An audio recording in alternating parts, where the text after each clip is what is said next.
नमस्ते विद्यार्थियों, आप सबका एमए पूर्वार्ध संस्कृत की कक्षा में पुनः स्वागत है। हम यहाँ पर साहित्य दर्पण का अध्ययन कर रहे हैं।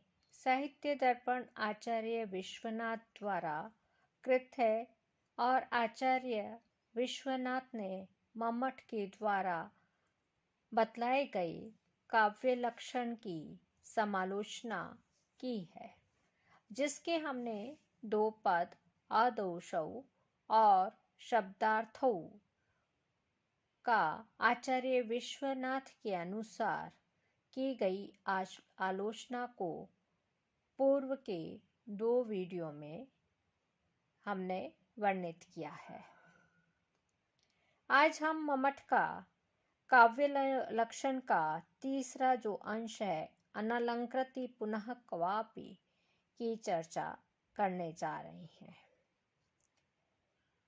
मम्मट के काव्य लक्षण के अनलंकृति पुनः क्वापि इस अंश का तात्पर्य यह है कि सर्वत्र अलंकार सहित शब्दार्थ युगल काव्य है ही, किंतु कहीं कहीं ऐसा भी शब्दार्थ युगल काव्य ही समझना चाहिए जहाँ कोई भी अलंकार स्फुटतया दिखाई ना दे। विश्वनाथ कविराज के अनुसार अलंकृत शब्द और अर्थ काव्य के स्वरूपाधायक नहीं, अपितु एकमात्र काव्य के उत्कर्षाधायक हुआ करते हैं। अतः काव्य के लक्षण में अनलंकृति पुनः क्वापि का अलंकारों के स्वरूपाधायक न होने के कारण ग्रहण नहीं किया जाना चाहिए। काव्य प्रकाशकार ने अनलंकृति पुनः क्वापि शब्दार्थौ काव्यम के उदाहरण के रूप में यह सूक्ति उद्धृत की है। यह कौमारहरा स एवि वरस्ता एव चैत्रक्षपा स्ते चोन्मिलितमालती सुरभया प्रौढा कदम्बा नीलहा सा चैवास्मि तथापि तत्र सुरतव्यापार लीला विधौ रेवारोधसि वेतसि तरुतले चेतः समुत्कंठते। जिसके लिए मम्मट ने कहा है कि किसी भी अलंकार की यहाँ स्फुट प्रतीति न होने पर भी यह शब्दार्थ युगल काव्य है। विश्वनाथ के अनुसार मम्मट का यह कथन ठीक नहीं है, क्योंकि यहाँ तो विभावना और विशेषोक्ति अलंकारों का संधि संकर निसंदिग्ध रूप से दिखाई दे रहा है। अब हम आचार्य विश्वनाथ के द्वारा मम्मट के इस काव्य लक्षण की आलोचना का विचार विमर्श करते हैं।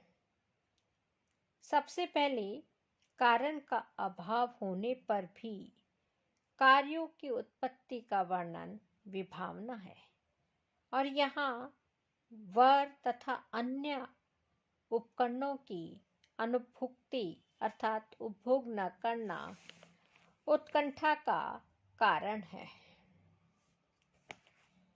उस कारण अनुभुक्ति के न होने पर भी उत्कंठा के होने का वर्णन किया गया है, अतः विभावना है। किंच कारण के होने पर भी कार्य न होना विशेषोक्ति है। उत्कंठा यहाँ पे कारण के नहीं होने पर भी उत्कंठा के होने का वर्णन किया है, अतः विभावना है। यहाँ उपभोक्ता उपभोग कर लेना अनुत्कंठा का कारण है। उस उपभोक्ता के होने पर भी अनुत्कंठा का अभाव है, अतः विशेषोक्ति है। किंतु ये दोनों ही अलंकार यहाँ स्फुट नहीं है।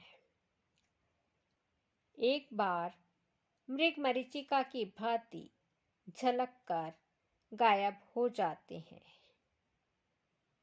यहाँ न शब्द के द्वारा, यहाँ विभावना और विशेषोक्ति अस्फुट है तथा उनके अस्फुट होने के कारण उनके आधार पर होने वाला संदेह संकर की संभावना भी संदिग्ध ही क्यों सर्वथा निर्मूल किंवा निष्प्रयोजन ही है।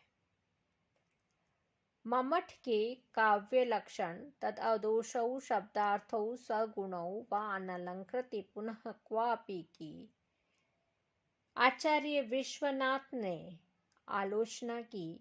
उसके बाद उन्होंने आचार्य कुंतक के काव्य लक्षण वक्रोक्ति ही काव्य जीवितम अर्थात वक्रोक्ति काव्य का जीवन है, इस लक्षण के बारे में विचार करते हुए लिखा है कि वक्रोक्ति एक अलंकार मात्र है और अलंकार काव्य का आत्मतत्व क्यों कर होने लगे। अलंकार काव्य के स्वरूपाधायक नहीं अपितु एकमात्र काव्य के उत्कर्षाधायक हुआ करते हैं।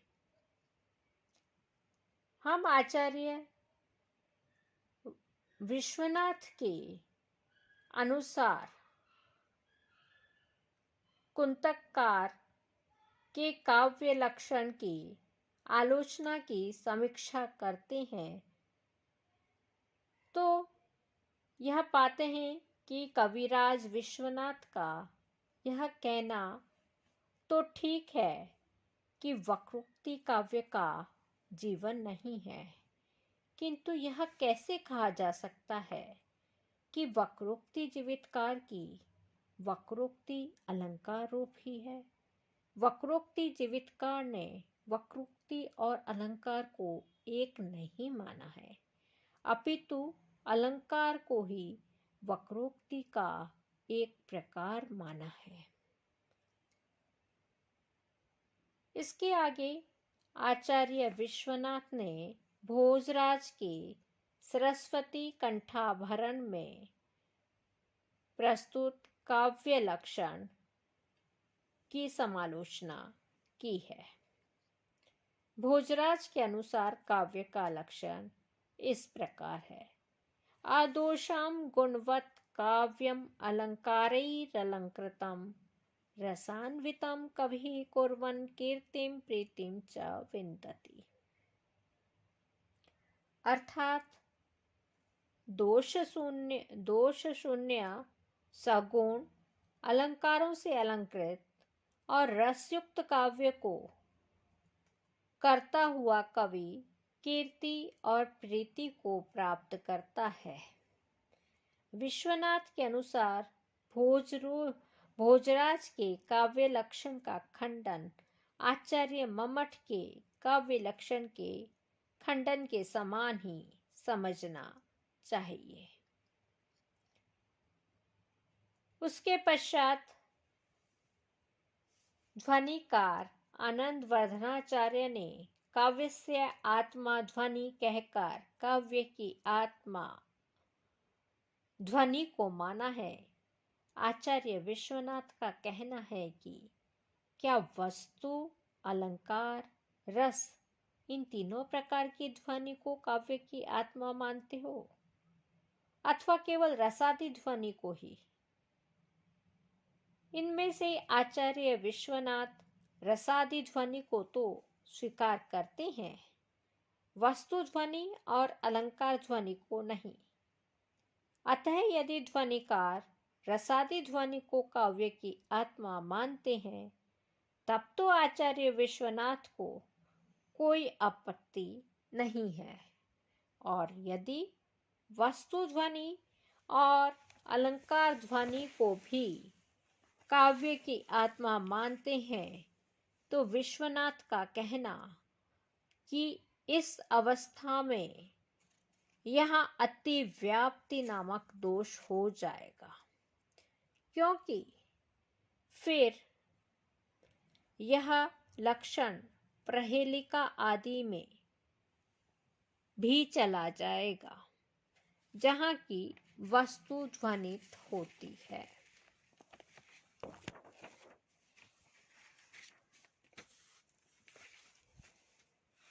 इसी प्रकार आचार्य विश्वनाथ स्वश्रु अत्र निमज्जति अत्र अहम दिवस एव प्रविलोक्य मां पथिक्रात्र्यंत शय्यां मम निमंक्षसि इत्यादि स्थलों में रसाभास के कारण काव्य मानते हैं।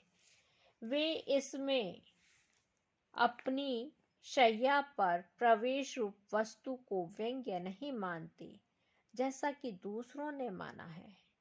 विश्वनाथ का कहना है कि उक्त पद्य के अंदर आगंतुक पथिक के प्रति दूती नायिका का अनुराग प्रतीत होता है, अतः श्रृंगार रसाभास है, वस्तु व्यंग्यता नहीं। यदि वस्तु ध्वनि को काव्य मानने लग जाएंगे, तब तो देवदत्तो ग्रामम याति में देवदत्त के भृत्य का उसके पीछे जाना व्यंग्य होने पर काव्यत्व का प्रसंग होगा, जो कि ठीक नहीं है, क्योंकि सरस वाक्य को ही काव्य माना गया है, नीरस वाक्य को नहीं।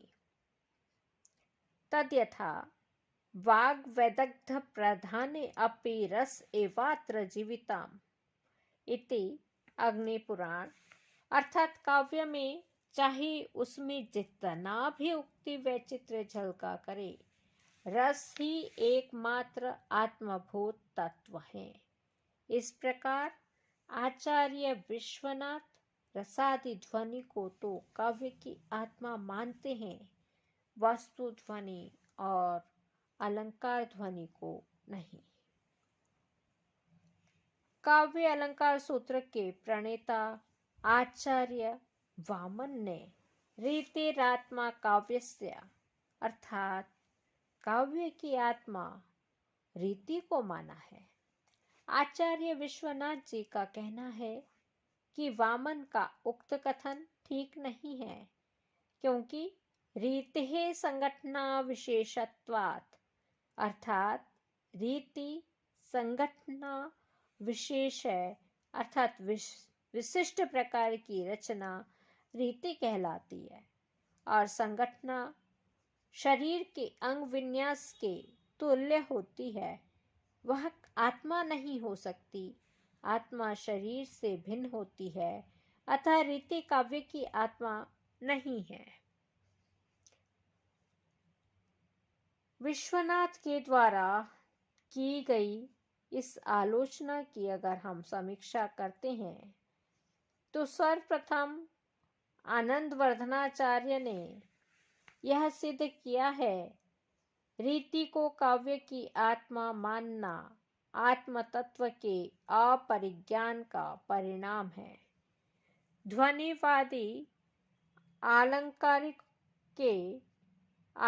ध्वनिवादी आलंकारिक ने इस विषय को अधिकाधिक स्पष्ट किया है।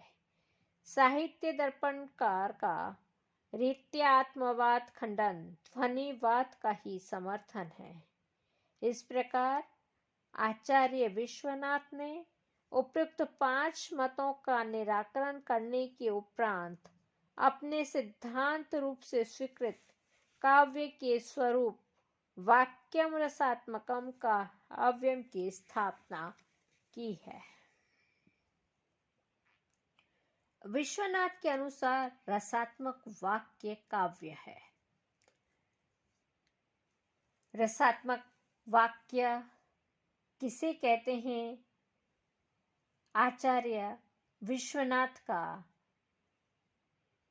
अपने काव्य लक्षण का अभिप्राय क्या है, इसका विवेचन हम अगले वीडियो में करेंगे। पुनः मिलेंगे। धन्यवाद।